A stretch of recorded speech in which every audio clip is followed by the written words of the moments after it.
me, maybe I'm making too much of this, which leads me to thinking about myself out there with my son, throwing, catching, because when he first started playing football, and he played baseball. So there was only 1 year in high school, 2 years in high school. He wanted to go out for the football team, and he was not knowledgeable about football. Anyway, tried to prep him on football and throwing and catching and so forth. So that leads me to a guy that I'm fairly critical of, but I just don't get it. And I know Kirk has said he's one of the most improved players on the team, and the one guy that is currently on the roster who could be a game-changing kind of weapon on offense. And of course, we're talking about my guy, Caleb Brown.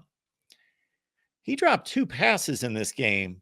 And we're not talking about him dropping passes where we're expecting a wide receiver to make some remarkable catch and he's fully extended or something and he drops the ball and we say, okay, that wasn't necessarily a drop, but a top playmaker, a top wide receiver catches that ball. He's just flat out dropping throws that hit him between the numbers. And this is fairly consistent. That came after the 2 drops, I think, in the first half yesterday came after there was pregame footage from somebody in the media that showed up on Twitter where he's making these one-handed catches, like insane catches. Look, I mean, is it wrong for us to sit here if we've been beating the, Brian Ferentz needs to go drum? Kelton Copeland should be on the hot seat. He should. He's been coaching quarterbacks here since what, 2017? I mean, coaching wide receivers. Wide receiver play has been bad more often than not. So he's a nice guy. He's a good guy. But, Barnett's not getting the job done either, but he's not been here as long as Copeland. And I think what happened yesterday, you're not going to evaluate a guy based on one performance. But, again, wide receiver play and those drops from Caleb Brown, it's not just a Caleb Brown issue. They have had drops across the board from a number of receivers, including guys on this roster like Deontay Vines, Nico Ragaini. They've had a lot of problems with drops. So, I think Kirk could easily defend, if he made the announcement the next week that we've decided to part ways with Kelton Copeland. Especially if the new OC who comes in either coaches wide receivers, there's not many out there that do, but I'm trying to think of the guy, the old Michigan guy who's out of Maryland now, whose name escapes me. Gaddis. Yeah, Gaddis. He's a wide receivers guy, right? So if he came here, he'd be coaching wide receivers. Now, I'm not trying to get Josh Gaddis here as the OC, but an example. And maybe if it's a guy like Paul Chryst, maybe he has a guy in mind to come in and coach wide receivers. If it's an NFL guy, maybe he's got a guy that he wants to come in and coach receivers. So, I think the only struggle I have with is the seeming lack of flexibility as it relates to Barnett, because we're just not seeing drastic improvement with this offensive line. And we were hearing a year or two ago, they're young. They're not young. These guys are not young. They got Nick DeYoung coming back for a 6th year. Nick DeYoung, no pun intended. And people are not happy about it because they don't think he's very good. And I think it's ultimately a good move simply because I think it's very rare you can get a guy with that much experience, that many starts returning. But he's got to get better. It's not just time to flatline. He's got to get better. But we've been saying that for a while about a number of these guys. I know there's injuries, but that's part of the game. So, we may see more than one move. Maybe, I mentioned this on a recent broadcast, maybe Jay Neiman, defensive recruiting coordinator and assistant D-line coach, maybe he retires. Both of his sons have made it through. They're both playing in the NFL. Ben and Nick are both in the NFL playing as linebackers. Maybe he wants to be at more of their games. And, he's not getting any younger. I don't know how old Jay is. I think he's probably 60. So, maybe he walks away and then you have an open spot on the staff that you can kind of toy with. I would think Kelvin Bell is capable of coaching the defensive lineman. I don't know how you would. I know that both those guys, one guy's been handled. I think Kelvin's been coaching the quote unquote interior guys and Jay's been on the outside, but I'm sure there's ways you could make that work with Seth Wallace, etc. But there may be more than one staff move, I guess is what I'm pointing to. And you're absolutely right about the Caleb Brown thing. That was ridiculous. Now, what I also thought was ridiculous and I retweeted this today. Chris Hassel, who's I think he's with CBS Sports now, and he's a former Iowa local media guy here in the state of Iowa, so people around here know him, and he's a Hawkeye fan. He tweeted something out that I retweeted earlier today.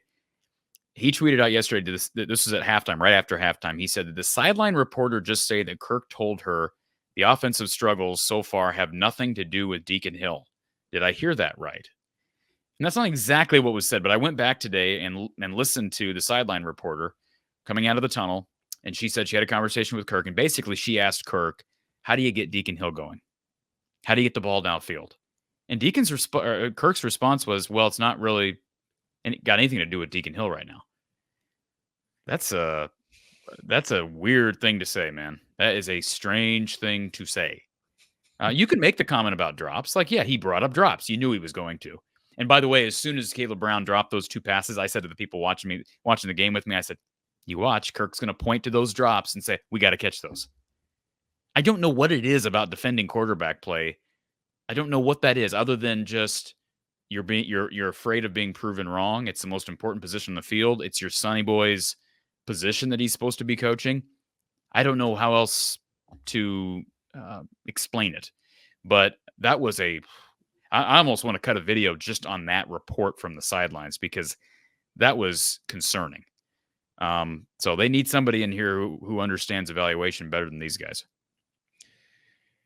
Every wide receiver drops passes, but again, everyone that I know of that I can recall Caleb Brown dropping was an easy drop, was right there. He dropped one in the end zone. I think it was against Nebraska earlier this year. Yes. Yeah. He did one of these. Yeah. And we're not talking about a guy that's catching 90 passes and dropped 5 or 6 throughout the season. We're talking about a guy, I know I had counted 6 or 7 drops probably going into this, maybe not quite that high. Anyway, we're talking about a guy that 11 catches, I think, coming into this game. So he caught 3 in this game. So he's caught 14 passes and dropped half that many. That's terrible. That's a terrible dropper. Yes. That's awful. We've got a comment coming in from Erica, and I want to say to Erica and everyone else that was urging Corey and I to move on from the Michigan discussion to Iowa, while others were certainly enjoying the Michigan conversation. Just understand, yes, we focus on Iowa football, of course, as we do on all our shows, focus on the team at hand. However, it is a national championship game, and it is a team within the Big Ten. So there is something to discuss there connected to Iowa. But of course, we want to focus on the Hawkeyes. And Erica says, imagine what the season could have been if Marco had been QB2 instead of Hill. Another indictment on Kirk. Need to get another quarterback from the portal. I will say this. I have no doubt that Marco would not have, I don't think just playing Marco would have made the difference. Like, he's a true freshman. He's going to have learning curves. And we saw some of those in the fourth quarter. Now, he could have been put in much more advantageous positions. I mean, this Nico kid for Tennessee had taken 26 pass attempts heading into the game. It's not just Purdue that gives their backups time in the games. I was one of the few that does not, for reasons completely unknown to me. So, if he had been the full-time starter, he would have been way ahead of schedule. He'd have struggled, and fans would have been frustrated. But he's a true freshman. You're going to get that. And not everybody's a 5-star. And I think a lot of people expected Nico to struggle more than he did yesterday. And the defense gave him some problems as the game went on. But he was really good. He's really good. I heard some comparisons. People were talking about him and Marcus Mariota. I think it was the Brock Osweiler that made that comparison. And I thought it was a good comparison at a college, a young Marcus Mariota. But I think he's even a little bit bigger. He's bigger than Mariota, isn't he? I think Mariota was closer to like 6'1" or 6'2". Yeah. Nico's like 6'5". The play-by-play announcer for the game is one of my favorites, Dave Fleming. He pointed out a number of times, I think he was just taken back by the Deacon Hill stat line, because he stated that before there was even a snap. He said, in this day and age of college football, you don't rarely see these kind of numbers. A quarterback completing less than 50% of his passes, and with this touchdown to interception ratio. And then he made a comment, and he's not the type announcer to try to call people out. He stays within his lane, just calls the game, and he's really good at what he does. Which leads me to a completely different topic, and I'm just going to throw it out there. You probably did not come across this, but I think I DM'd you during the game, and I didn't see this start to finish. But one of the most bizarre broadcasts I've ever heard was the broadcast from Barstool Sports of the whatever they call their bowl game, the Arizona Bowl, the Barstool Sports Arizona Bowl between Toledo and Wyoming. It was, and I would have to admit, while I would mostly be critical of it, it did cause me to chuckle a few times. And didn't Wyoming win that game? Yes, they won at the end, 16-15. No, I didn't get to watch that, but I did get your DM about it. Part of the amusement was the announcers were actually reading tweets from viewers telling them how bad they are. What channel was that game on? It was on the CW. The CW. I'm sorry. It was hilarious.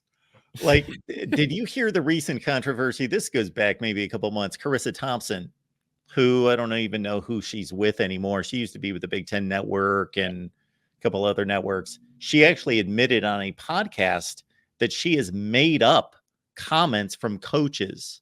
Did you hear about that? So during their Barstool, during the broadcast coming out of halftime, one of their sideline reporters said, well, I didn't actually talk to Coach so-and-so, but I didn't actually talk to Coach Craig Bowl of Wyoming, but I believe he would have said da da da da da da. Like they were doing stuff like that the entire game.